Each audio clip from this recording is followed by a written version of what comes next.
COVID cases are mounting really across professional sports now. With strong vaccine and testing protocols, the teams have managed to mostly remain on the field and court for many months. But now the tide appears to be turning. The NBA boasts a 97% vaccination rate.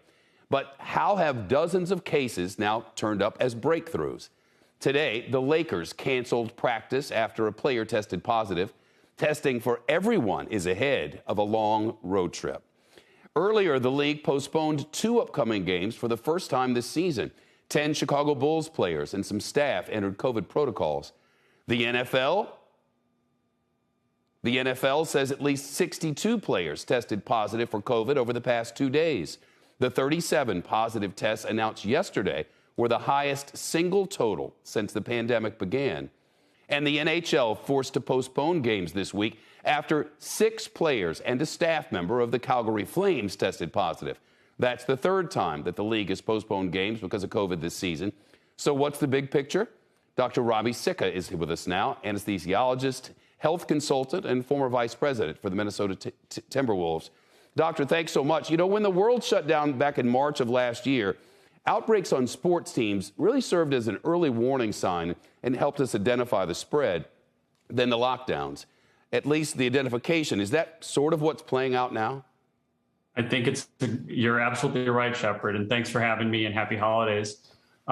Sports test more than anyone else, and they test individuals who are vaccinated and they test people who aren't vaccinated. And when you test as much as sports does, you're going to find more cases. And I think this is a really bad sign for our country for the next few weeks that we're seeing this many cases in sports. This is really, really bad news for the rest of the country. The leagues have led the way, and I think that this is going to portend a lot more cases in the next few weeks as we get into the Christmas and New Year's holidays. Doctor, you advised on testing protocols during the start of COVID for teams. Do they need to be updated for everyone?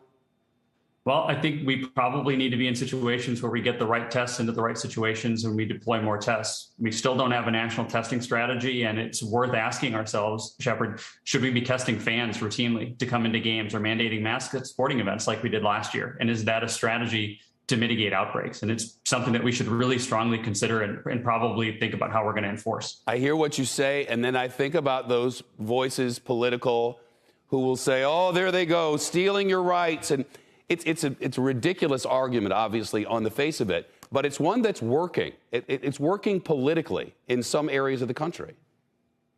Yeah, I think that, as we look at it, we need to have layers of protection. So testing, masking, vaccination, they're all layers. And you discussed, we've got a large percentage of athletes that are vaccinated. The good news is that we have individuals who are not getting significantly sick. That's the great news. Yeah. The unfortunate thing is hospitals are full across the country. That's the real problem. That's why this pandemic can't change, because hospitals are full. The NFL, doctor, now mandating boosters over the next month for staff and coaches who interact with players at all.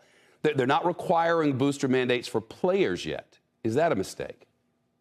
Look, this is a good first step on boosting by getting staff boosted. The NBA has seen a large percentage of their players already get boosted. And I think we're going to see more and more players who take that initiative to get boosted, because it's going to help them maintain a competitive advantage on the field. It's going to help keep them on the field.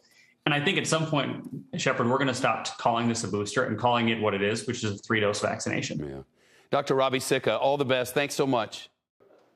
Shepard Smith here. Thanks for watching CNBC on YouTube.